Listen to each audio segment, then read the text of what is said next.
ఎప్పుడు మటన్ తీసుకొచ్చినా గదే మటన్ కర్రీ చేస్తారు కదా! అయితే ఈసారి కొత్తగా గిట్ల చేయండి. మటన్ తలావ గోషు రెస్టారెంట్‌లో ఎక్కడ పోయినా మటన్ తలావ గోషు ఫేమస్ ఉంటది. దీని కాంబినేషన్‌లో నాన్ రోటి, తందూరి రోటి ఇత్తడు. అయితే ఈ రెసిపీ ఎట్లా చేయాలనో మీకు తెలవకపోతే ఒక్కసారి గిట్ల చూస్తే మీకు అర్థమైతది. ఫస్ట్ అయితే ఒక గిన్నె తీసుకున్న, మంచిగా ఫ్రెష్‌గా కడిగి వాష్ చేసుకున్న మంచి మటన్ అయితే 1 కిలో తీసుకున్న. ముందుగానే ఉల్లిపాయలు మస్తు బ్రౌన్ కలర్‌లో ఎర్రగా గోలించుకొని పక్కన పెట్టుకోవాలి. ఒక 2-3 ఉల్లిపాయలు గోలించుకొని పక్కన పెట్టుకున్న. పచ్చిమిర్చి చీలికలు చేయకుండా గట్లనే డైరెక్ట్ ఎయ్యాలి. ఒక 2-3 ఎయ్యాలి. పెరుగు ఒక చిన్న ప్యాకెట్ రూ. 10 సరిపోతది. ఈ అల్లం వెల్లుల్లి అయితే మస్తు ఫ్రెష్‌దెయ్యాలే. మస్తు గుమగుమలాడే అంత మంచిగుండాలే.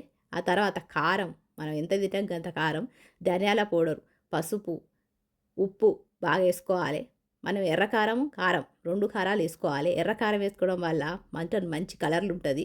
ఇక కొత్తిమీర ఏసుకున్నా, మీకు ఇష్టం ఉంటే పుదీనా గూడా ఏసుకోవచ్చు. గిట్లేసుకొని మంచిగా కలుపుకోవాలి. ఎట్లా కలుపుకోవాలంటే మటన్ లోపలికి మొత్తం ఉప్పు, కారం, మసాలాలన్నీ పోయి ముక్క ఉడికిన తర్వాత తింటే ఉప్పు కారాలు కరెక్ట్ ఉండాలి. గంత మంచిగా ఏసుకోవాలి ఉప్పు కారాలు చూసేసుకోండి. ఇక గిట్ల ఒక్కసారి మస్తు కలుపుకోవాలి.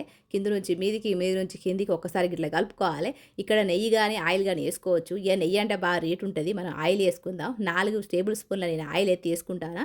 మనకి కర్రీ సింపుల్‌గా 5-10 నిమిషాలు అయిపోతది. ఒకటే గిన్నెలో అయిపోతది. ఒక్కసారి గిట్ల ట్రై చేయండి. తలావ గోష్ ఫేమస్ రెస్టారెంట్‌కి పోతే తలావ గోష్ అన్నాం అనుకో, ఇక మనకు సర్వ్ చేసి ఇత్తడు. తింటాంటే చూత్తాంటే నోట్లో ఊరిలు ఊరుతూనే ఉంటాయి. ఒక్కసారి గిట్ల ట్రై చేయండి.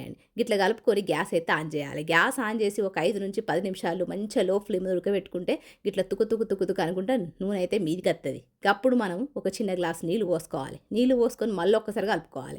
మంచిగా లో ఫ్లేమ్ మీదనే మంచిగా ఉడుకుతది మటన్. ఎంత సఖత్ గోసైనా కూడా మనకైతే మటన్ తొందరగా ఉడుకుతది.